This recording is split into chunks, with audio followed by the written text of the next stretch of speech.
Well, speaking of charming gentlemen, maybe it's time for another question. Yeah. I know where this is going.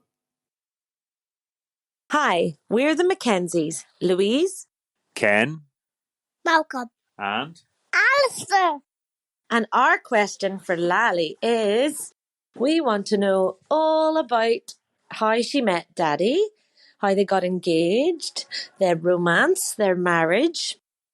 And then laterally in life, she found great companionship with James. So we would like to hear how that came about too.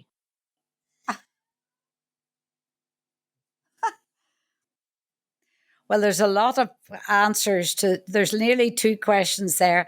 So the most important person in my life was the meeting of Brendan. Now, I'd met him twice before I actually started to go out with him. Once was at a dental formal. It might have been a guarantor formal, but I think a dental formal.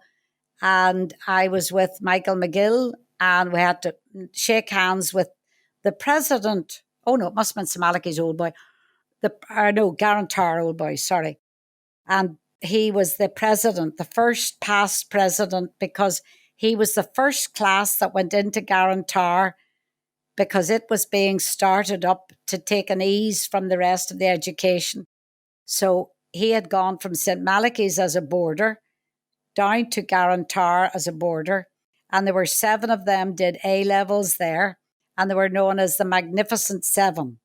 And then he was asked to be their president of the Past Pupils Union. So we were at a dance and we had to shake hands with the man as we were going into the dining room. So I met him, but I didn't take any notice of him. And then I didn't. I'm sorry. And okay. then I met him again in the group theatre, and it was James Young's comedy show. And he was there with Olive McCoy, who's now Olive Comerton. And I was there with Daddy. My father loved Jimmy. What did I tell you his name is? Young. James Young. He was really funny. And I met him there, and Olive introduced me to him. And I said, oh, fine. And again, took no more notice of him. So then in August 1968, I think the 11th of August, I think there's a kind of a time exactly, he had been playing golf somewhere in Antrim, and they'd been putting the last green. And eventually he said, I'm away. I'm going to Maxim's. And I had gone to Maxim's with our friends, and he came up and asked me to dance, and danced with him for a while. And then I said to him, what's your names, or exchanged names? And I said, oh, are you Margaret Macaulay's brother? And he went, yeah. And I thought he meant yes, that he was Margaret's brother, because I knew Margaret because she was at Queen's while I was at college. So then we went upstairs. The drama of being at St. Malachy, at Maxim's was you went upstairs for an orange juice. That was very exciting. So if anybody asked you for an orange juice, that meant they were interested in you. And then he came down and danced with me again. And then he asked me, could he leave me home? And I said, no, because I've got my own car. Oh, right. That was a bit of a disappointment for him. So then he came out to where I was, getting into the car, and asked me for my telephone number. So I gave him a telephone number, and then he rang me the next night, and I didn't recognize his voice because on the telephone it sounded higher pitch than I'd remembered. So then we went out to play golf in the spa, and I was useless at golf, and I told him that. What, you went to play golf on a date? Yeah, but I don't think he really thought I was that useless, but I was absolutely useless. And then he said, would you like to go to the All-Ireland final? So your first date was to play golf, and your second date was the All-Ireland? Well, more or less. Like, you didn't go out for dinner or anything in those days. This is all new, taking girls out to dinner. But maybe we had a bite to eat in a golf club or something. So then he said, it'll be on Sunday. Now, this All-Ireland final is today, out of interest. Mm-hmm. The day of recording, you mean? Tyrone are playing against Mayo. But that day, I don't know who was playing. And I said, oh, yes, I'd go. And it was a very hot Sunday, and I made a picnic. And he came to the back door to collect me, and he had a cream jacket and cream trousers on. Very dapper. Kind of, I thought he looked like an ice cream man, but that's beside the point. And I had a beige skirt and a white blouse and a beige cardigan, lovely coloured. And I made a load of sandwiches and stuff and put them into little boxes and stuff. And he was very impressed with that, because sometimes when he took girls out on dates, they expected to go somewhere for lunch. But we had our picnic on the way down, stopped at the pub on the way down to the match, went into the match. And as we were going in past the people, we went along, you have to say, excuse me, excuse me, excuse me. So I excused myself past all these people in the stand. And the next thing is, I saw Margaret Macaulay. And I said, oh no, first, Brendan saw Margaret first. And the first thing is, I heard her saying, Uncle Brendan. Mm-hmm. And then she went, Noel. And I went, Uncle Brendan. Oh, holy God. So we sat down. Well, Margaret couldn't take her eyes off us. She kept looking over and nudging and telling her father, John. And everybody was talking about it. It's funny. So I didn't know much about the match. But after the match, then we went to a hotel in Dublin and had a lovely dinner, and then back home again. So hold on. As far as Margaret's concerned, she's looking at the two of you, and through her eyes, you come from completely different places in her sphere. Yeah. And you're her generation, and yes, it's her uncle. I'm the same age as her. So what age were you then, and what age was Dad then? I was 23, and Brendan was 31. And is that considered a big gulf in those days? 8 years. Well, I thought it was, 8 years, I think. 9 years, a month of 9 years between November and December. But then he went away. Maybe that was a wee bit of jumping I'm doing there, because he went to Achill Island at the beginning of September. Probably that's not correct chronologically, but those are the big dates that I remember. Yeah, that's fine. He went away to Achill Island because all the boys went away, and they had all the people like Larry Higgins and Eugene McMullen, Kieran McMullen, Joe Hendron, all those fellas. They were all kind of in the same age group. And then he used to ring me up from Achill Island, but you had to wind the phone up in those days. Literally do like that to get enough energy into the phone. Mm-hmm. So I had a couple of phone calls from him from Achill, and the boys were all pulling his leg. Who's this girl you're ringing up? And then we got engaged at Christmas that year. Well, before we get into that. Okay. How many? You must have had quite a few suitors. A good-looking young woman with her own car driving about Belfast. Do you need to know the list? Sparkling blue eyes. No, but just not a list necessarily, but just to give us a bit of an idea of maybe what we haven't heard that much of. The only name I am aware of was Jeffrey Arrowsmith. Oh, you talk about him. He was minor was he detail. Of no significance? Absolutely no significance. The first person I went out with, like kind of properly, was when I was just finished Coleraine, and I had my Coleraine blazer on me, and I was in Portstewart, and I went into Morelli's for an ice cream, and there was a crowd of boys standing, and they were all from Belfast, and they were all staying in digs, or staying with landladies, and they were there for a fortnight's holiday or something, and one of them was Jim O'Hara. So I went out with him for a year. So he was his first year at Queen's, and I was at Fort William that year. So I got to all the Queen's formals and hops and dances and everything with him. So that was got me ready for like the social life that there was in Belfast at that time. So I went out with Jim for a year, and then who did I go out with? Michael McGill, sort of on and off. And then Eamon Gilmore, Terry Gilmore's brother. That was far more of a romance than Jeffrey Arrowsmith. You're laughing at him because of his name, I think. And then I went out with Ashley Ray a bit. And were any of them genuine contenders for your... Oh, I forgot about Jim Meenan. Okay. He proposed in the Floral Hall. And I said yes for some reason. Wasn't much answer to that.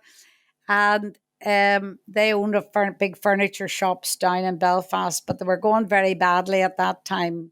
Like they were ready to close. They used to sell a lot of furniture to the clergy. And the clergy... hold on. So somebody else proposed to you and you said yes? Yeah. Well, let's not talk about furniture then. Tell us about that. Well, I have to tell you about that because I said, when am I getting a ring?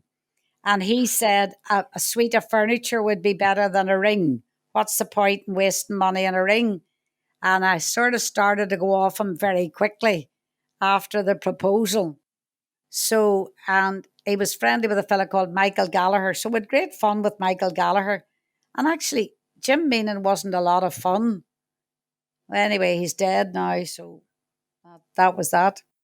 How did you extricate yourself from that situation? Well, very, very easily, because Peter said that they were going very badly, the Meenans, and he was very worried that we would get married and the Meenans were going downhill. And that was a good reason why. He came to me. No, we broke up for some reason. I said, look, I think this is going nowhere. I can't remember. But then he came to me about 3 months maybe after that. And he said he had met a girl in Maxim's and he was going to marry her. Was that all right with me? Like as if I was going to take him up for breach of promise or some stupid 18th century thing. But at that stage, Mommy was dead, and he came to the house at Mommy's wake. And apparently he was very impressed with the way I dealt with all my mother's wake and looked after people and made sandwiches and, all that. And he came back and asked me, was it all right for him to not marry me? I said, of course. My mother would have been delighted because she was very nervous that it was going somewhere. And Daddy was delighted too. What does that fella want? He said to me. And then what was their opinion of Brendan? Oh, well, Mommy never met Brendan. My mother died the year before I met Brendan. And my whole theory is that she sent Brendan to me, that she was looking down from above and thought that'd be a good fella for you because he was everything that my mother would have liked. Stable, sensible, country, even the fact that he was a country boy, he wasn't a smarty city fella. And Daddy liked him very much too, because he used to take Daddy out for runs to Whitehead. And Daddy used to say, there's the nursing home that Auntie Estelle was born in. And then one day we went down, and before Daddy got his mouth open, Brendan said, there's the nursing home that Auntie Estelle was born in. And Daddy says, how do you know that? Brendan says, you've told us every time we come down past here. And no, Brendan was very gentle and he was kind and thoughtful to Daddy too. And then Daddy went over to hospital in Edinburgh, and I was not teaching that year because I knew this was all coming up. And I went over to Edinburgh with Daddy and stayed in a hotel and went out to see him every day. And then he got out for Christmas, and then he had to go back again after Christmas. And he was on that drug for Parkinson's. And it was all, like chopped up. It was like chalky, and it came in a piece of paper, very hard for him to eat. This was before they had the pills. And dopamine. And he took that and then got much better. And one night I went up to see him and he said, isn't Edinburgh just looking like, it's like fairyland? He started to take an interest in things again. and was eating a wee bit better. And he was a good bit better after that. That drug helped him a good deal. But he used to have fainting fits everywhere we went. And then Brendan, well, that's jumping a bit, but Brendan had the same thing. So you got married in what year? Got married on the 2nd of September 1969. The reception was in the Culloden. Everybody was there, all Brenton's family and his mother and my family and daddy, and aunts and uncles and friends of your parents, and mostly that sort of thing. Not some of the big college friends were there. After how long of an engagement? Oh, well, we got engaged at Christmas time and got married in September. Like, it was easy to get things in those days, hotels and everything. And there were no second thoughts a la meaning. Oh, no, no, thank God. No, never thought another thing about him. No, Jeffrey Arisman. You want to go back to Jeffrey? Well, who was he? Yeah. I met him in Bundoran. I was in a hotel in Bundoran, and these 3 Englishmen were there, and they were there to play golf or, I don't know what, go for walks. I don't know what they were doing. And he had a factory making fabric material for suiting, and he was from Halifax. No? Halifax? Oh, where was he from? Anyway, he was very bold, but very charming and beautifully suited and everything. And we walked up Binion, or whatever you call the hill at the back of Binion, at the back of Sligo, you know. Ben Bulben. Ben Bulben, yes, very good. We walked up there, myself and these 3 fellas. And then he came, stayed a couple of days afterwards and stayed in a bed and breakfast somewhere. And my mother thought he was lovely and very nicely suited and all the rest. Nice. He was nice enough looking, very bald and young. I remember Dad joking about that and saying, who would want to walk down the aisle with a baldy? Well, and of course, that then played on my mind when I was preparing I hope walking down the aisle as a baldy. Oh, well, you didn't. You were only very shortly cut because of to keep the heat away from you. No, Sure. Then he invited me over to his sister's 21st in Halifax. No, Sheffield. Oh, God, I can't remember where he lived. And I went over to that. That was great. And then he wanted me to look at houses and bungalows and everything around there. And I wondered what he wanted me to look at that for. And then he said, well, we need to look at that when we get married. And I thought, oh, God, I'm not getting married. But anyway, that was the end of that. I didn't go back and he didn't come over. Was that before Brendan was on the scene at all? Oh, Guy, far longer. I can't. So Brendan never laid eyes on Jeffrey Arisman? No. Brent knew some of the other ones. Okay, so you get married, you go off to honeymoon in Mexico? No. Where did you go to honeymoon? We went to Greece and Rome, Athens and Rome. And Brenton had it extremely well prepared. And we went first of all to London. From Belfast, we left at 6:00. That's the time we left. Everybody else was dancing and music was going. Young David Macaulay, his nephew, drove Brenton's car. He was having it for the fortnight that we were away. And we went from Belfast to Heathrow, stayed overnight in the Ariel Hotel. And then we went from that to Athens and we stayed in the Omonia Square, and more or less the centre of Athens, a lovely hotel. And then we went out to the beach a couple of days. But he had a driver that took us from the airport and showed us all the sights. And then we had a driver anytime we needed it to go to the beaches and things. So it was all very well organised. Why did I think Acapulco was? Well, we went on holiday. We went on holiday one time to Acapulco.